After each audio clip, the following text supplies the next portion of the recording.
Now, like I said, Leonard Bernstein did write musicals, but more when the moment struck him and that it was something very, very important. There are a couple of them that he's particularly famous for. I'll give you four right here. On the Town in 1944, Wonderful Town, not to be confused with that, in 1953, Candide in 56, and West Side Story in 1957. Now, about On the Town. On the Town began, actually, with a different Bernstein project. Bernstein had written a ballet called Fancy Free. And the ballet, which was completed just a year earlier in 1943, was about three sailors on leave in New York City with a very limited amount of time to see all the sights, who each pursue their own sort of romantic subplot and wind up, in one case, just about all the cases really, at least to some degree, in love. And the legend goes that a young, maybe pre-teen fellow, a young boy who was sort of backstage working as a stagehand or working as somebody, probably somebody's son that had been brought in, commented, probably not knowing what they were talking about this ballet, and said that, oh, it was a great musical, it was a shame that it didn't have words. And Bernstein was kind of amused by that and thought about it and said, there should be words, maybe there should be a plot to this, maybe this could be expanded and turned into something a little bit bigger. And it became not only a very successful musical of the 1940s, but sort of an ambassador piece for New York City. Because the story takes place in New York City, it features a song called New York, New York, not that New York, New York, a different one. It also features, however, a lot of landmarks and a lot of plots that take place all over the city. And New York was more than happy to bring in busloads of tourists and recommend as part of a package, See New York, that you should catch On the Town, this show that spoke to all of that. It was revived, actually, just this past year. If you watched this year's Tony Awards, a wonderful production of On the Town was put together in revival. We did it here at the college a few years back with some success. It is a challenging dance piece with more of a ballet flavor to it. And perhaps another thing that's a real trademark of Leonard Bernstein, it's a big orchestral piece. There is a booming band to it that sounds almost like the thunderous sound of being in the middle of Times Square in New York City. You get that out of the orchestra. You get a lot of large numbers of instruments all playing at the same time, and it kind of uses a lot of Bernstein's interest in classical music. You see it in his scores. They have a very, Gershwin, his scores are classical, but they also seem to borrow a lot more from the jazz, and there seems to be this sort of separation where Gershwin is almost saying to you, I'm doing show tunes now, and it's a little different from I'm doing my Rhapsody in Blue. With Bernstein, everything is everything. I'm doing a musical, well, it's going to have a big orchestra, it's going to have ballet, it's going to have a sound that is respectful of classical music, and it really shows his general zest for that type of stuff. On the Town, as a one-off, Bernstein was like, that's nice, and I want to go back to doing other things, and he began composing and teaching music, which he did a lot of that. And you have to go forward quite a bit before you get to another important Bernstein piece. That would be 1953, a piece called Wonderful Town. Now for Wonderful Town, I have to introduce you to another person, a man named George Abbott. Now remember when I talked about Irving Berlin, and I said that Berlin lived for a very long time? Okay. George Abbott lived from 1887 to 1995. He lived to be 107, and he was still active in the theater until his death. He was a giant of the theater, an amazing man. He received a Tony Award at the age of 100. He worked in 1994 on the Tony Award nominated revival of Damn Yankees. Probably one of the few things, despite Abbott's incredible longevity, might be that he decided toward the end of his career to start sitting in the way in the back of the house, because as a director, he thought it was important to know what the worst possible seat was getting for their money, and send someone down to the front of the stage, because he didn't believe in using a loudspeaker. They would hire a college student whose job was to just, he'd be like, tell the guy on the left to do something different. They trot all the way down and come all the way back with a response. Some of the jokes slash legends about George Abbott, that he began writing his memoirs at 100 and that he put them away. because he said, I will finish this later, and he did when he was 103. He began smoking when he was 104, because he said, I have nothing to lose. He was tremendously active almost all of his life, and he's also connected as a director with some of the great Broadway musicals going all the way back to the 50s. Shows like the original production of Damn Yankees, Pajama Game, and in this case, a show called Wonderful Town.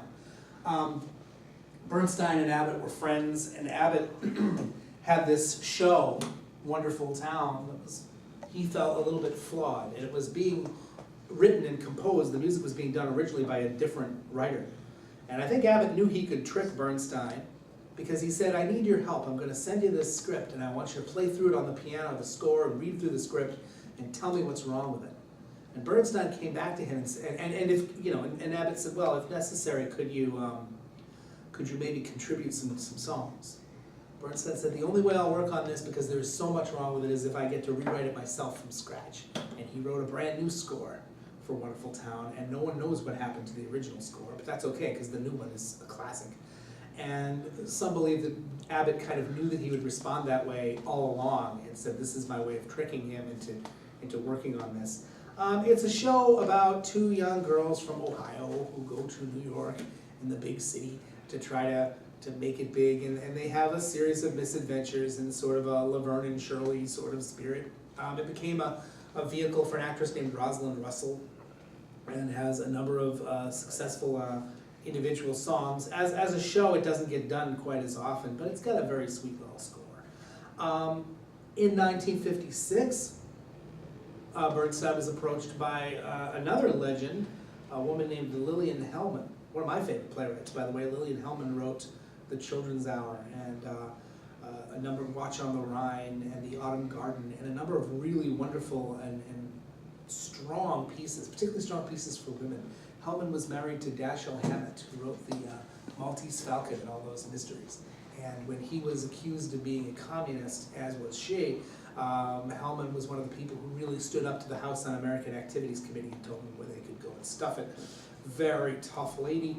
And she wanted to adapt a classic novel by Voltaire called Candide for the stage. And Candide kind of, it's got some gorgeous music, it's got some problems, it is a big, complicated show, and it kept getting written and rewritten and drafted and redrafted, things taken in and taken out. If you look at the credits for the opening in the program for Candide, it says a musical comedy with a book by Lillian Hellman, based on a novel by Voltaire, with lyrics by Richard Wilbur, with additional lyrics by John Latouche, with additional lyrics by Dorothy Parker, presented by Ethel Linder Reiner in association with Lester Osterman, staged by Tyrone Guthrie with the assistance of Tom Brown, with music in part by Leonard Bernstein. So many people got involved in this show, and Bernstein was just convinced this can be a hit. It didn't in his lifetime succeed. It was revived on Broadway much, much later, after almost all of these people were dead. And they stripped down most of the set, most of the complicated parts of the show, and it seemed to work a lot better. But the original Candide does feature a challenging and wonderful piece for soprano called Glitter and Be Gay, and is more or less faithful to a classic novel from Voltaire about a character who remains optimistic no matter what horrible, awful things happen to him, and that's kind of where the comedy comes from. Some say that it was working on Candide that may have drawn some of Bernstein's attention back and forth and away from what turned out to be probably his most famous project, and that would be a piece from 1957. So when you look at the lineup of people who worked on West Side Story, you have music by Leonard Bernstein, you have lyrics by an up-and-coming lyricist named Stephen Sondheim. More on that in a minute. You have a book by Arthur Lawrence, who was one of the greats. He also worked with Rodgers and Hammerstein and a lot of people. And the book that he wrote, the script, was actually based upon a play by, that other hack, William Shakespeare. And the director and choreographer was Jerome Robbins. Kind of hard to go wrong with this kind of a lineup of people working on a show. But the interesting thing about West Side Story, first of all, this is one of those things that you're going to say, okay, this is just like the Black Crook. Are you making this up? I swear to you, you can go look at it. I'm not making this up. The original concept was a show called East Side Story. And East Side Story was supposed to be about the conflict between Catholic and Jewish youths in the east side of New York. quickly decided that that was not as dramatic or as interesting or as relevant to today's headlines as making it what it is, which is instead a piece sort of about gang warfare, largely about relations between Caucasian and Hispanic gangs in the west side of New York. And the play, taking place over 2 days, takes a number of liberties from the original Romeo and Juliet script on which it is based, including the survival of one of those two characters. Maria and Tony are from not only different communities, they're not only different races, but their friends and family are associated with these two very different, the Sharks and the Jets, these two very different gangs that are opposed to each other. It was decided fairly early on that characters who are sort of on the street and who are young do not have time to really elaborate with long, flowery poetry. And so there are big chunks of West Side Story that are instrumental. The dance at the gym, even sometimes they have pieces that are just have minimal, like cool, that have only a few one-syllable short things. Because again, you have characters who are constantly on the move and expressing themselves not through words, but through actions and physicality. Jerome Robbins, as the choreographer, wanted there to be signature phrases of music that we would associate with certain characters and gangs, that we always knew, here comes so-and-so, because they have this little piece that plays underneath them. It's interesting that when Maria and Tony, especially Tony, are either alone or with each other, then they spout some beautiful lyrics, and then they have some really poetic things to say to each other, but in front of their friends, it's a little bit different. It is a bit of a grim musical play. It's almost a shame that West Side Story is even still as relevant as it is today. Now, I said I'd say something about the lyricist. Stephen Sondheim is quite probably the best lyricist of the American theater period. He's still very much alive. And some of the it's kind of difficult to talk about this because we have a unit coming up in the future where we talk about the music of Stephen Sondheim. Here was somebody that constantly said, I want to write lyrics for my own tunes. I want to do both words and music. And in his early career, he was sort of discouraged from doing both. With Candide being worked on in 1956, Leonard Bernstein may have been pulled away from time to time to go work on that. And it is possible when you listen to some of the melodies and some of the tunes that appear in West Side Story, you might say, and you'll certainly say this after you've listened to both this and down the road the Sondheim piece, you might say, hey, that sounds a little like a Sondheim melody. Stephen Sondheim has always been very tight-lipped about whether he actually wrote any of the music to West Side Story. He has always said, well, Leonard is credited as the composer, and it's kind of left it at that. But, you know, if you listen to it, sometimes it sounds a little like Sondheim's work. Sometimes it sounds a lot like Bernstein's work, don't get me wrong. There's a lot of big orchestral stuff. Now, because, as I said, there is so much physicality in West Side Story, it's a very challenging piece to stage. It should really be done with a younger cast, with a cast that can sing in almost operatic tones, that can perform this balletic, complicated choreography, and that can act a plot worthy of Shakespeare. It's a very challenging piece to work on. Unfortunately, I think it gets done an awful lot by folks that aren't quite up to the challenge of it. There's nothing like a bad West Side Story, ladies and gentlemen. And I could tell you some horror stories about that. So you send me an email and I'll send you back something pretty funny about that. But West Side Story nonetheless endures. It was made into a film, obviously, that won Best Picture and still holds up pretty well. You watch the West Side Story movie, it's still pretty much straight through.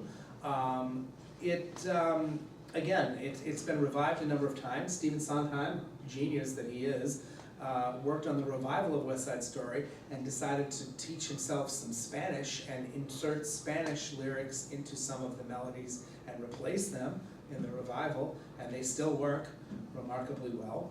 And the piece itself is probably one of the great American classics. Also, Jerome Robbins, as the choreographer, gives you iconic choreography. Choreography that has been associated with the show to the point where when you get the rights to this show, notes in choreography, choreographer's notes are available so that you can also try to replicate the dance. A lot of Robbins, and this is a big contribution of his, the three girls dancing with the brooms and Matchmaker and Fiddler on the Roof, the scenes in this show with folks snapping their fingers and coming in low and two groups of people meeting and then kind of challenging with the pull left and right, which has been parodied by everything from a Gap commercial to Michael Jackson's video to Beat It to Saturday Night Live. Everybody's done takeoffs on that choreography because it's so iconic, because it is so familiar to people. It's become part of the show as much as anything else. And that's in part because Robbins, A, took meticulous notes down about how he did this, and B, made those facts available to would-be amateur directors along with the sheet music and along with the script. One other project that was very, very true, very, very dear to Bernstein's heart would be Tanglewood. If any of you out there are from the western part of the state, you may already be a little bit familiar with that. Bernstein had said, well, I made some money, and I made more money teaching. You know, he was a professor of music at Brandeis University, by the way, for quite some time. And he wanted to give back to the community. So he said it would be great if he could invest in a sort of camp for particularly jazz and classical, and now a little bit of show tune type stuff as well, for young composers and writers. So they could go there, in some cases they could stay there as a community, they could work on new ideas for music or practice, and then they could put on concerts for the local community. And it became a bit of a tourist attraction in its own right, and it's a big deal. It's kind of become a big economic centerpiece for the western part of the state, especially this time of year in the summer. Tanglewood is a great night out, and it doesn't cost a whole heck of a lot. And the Bernstein fortune, his legacy has really helped to keep that together. In his later years, he almost spent exclusively his time on teaching and his time on setting up this Tanglewood project. Bernstein died rather suddenly in 1990. His papers, all of them, have been donated to several different colleges, many of them are at Harvard University. You can see letters. He wrote a lot of letters to a lot of people, particularly in politics. His politics were decidedly to the left, and he wound up writing so many letters to various presidents and world leaders, and in many cases getting letters back, that you can also read the letters of Leonard Bernstein as an individual volume. It's pretty good reading. So that's the tale of Leonard Bernstein. We're going to talk about someone else, two other people, really, Lerner and Loewe, in one more section today. So I hope you'll join me for that.